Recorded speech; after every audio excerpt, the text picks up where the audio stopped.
We're all meeting on different lands today, but what we all have in common is that it is land where sovereignty was never ceded, and we are and always will be on Aboriginal land.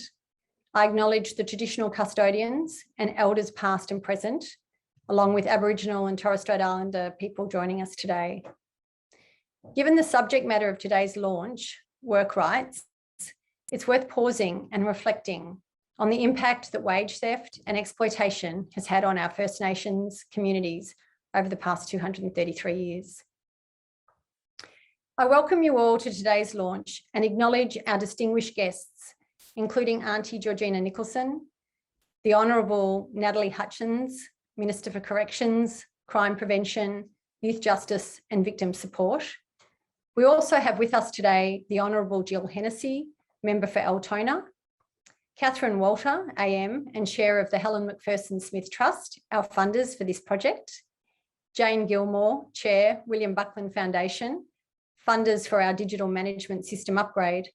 And finally, I acknowledge our WEstjustice Board Chair, Dana Nelson, who's opened the event today, our board directors and our WEstjustice staff, many who have joined us.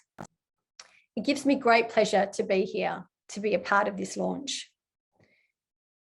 This seminal report, researched and authored by Frankie Lai, details the findings and recommendations resulting from our place-based youth project, focusing on employment and equality law issues. It documents hours of community legal education, advice and casework provided predominantly by Thea Debler-Diepold, but also included other past members of the employment team, such as Gabby Watson-Munro, under the leadership of Tani Perkle and Catherine Hemingway, and more recently, Jennifer Jones.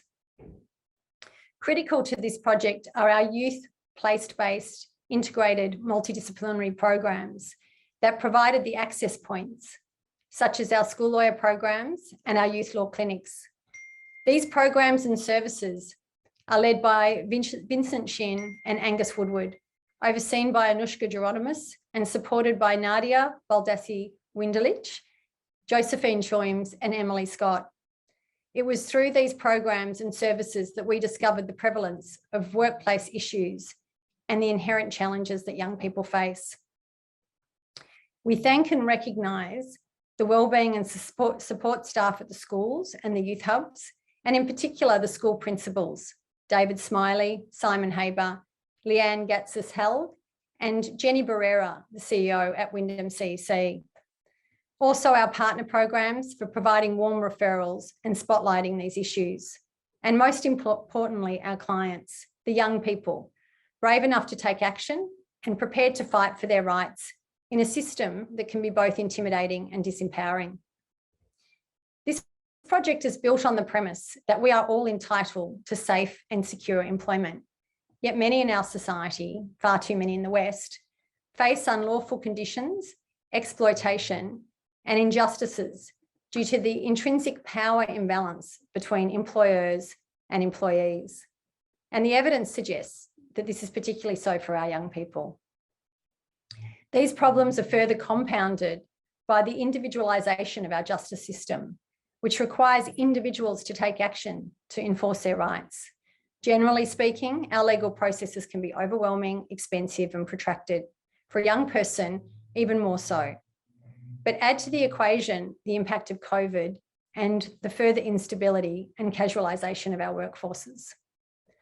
Many of our young people in the West have the added burden of being one of the few, if not only, family members with a job.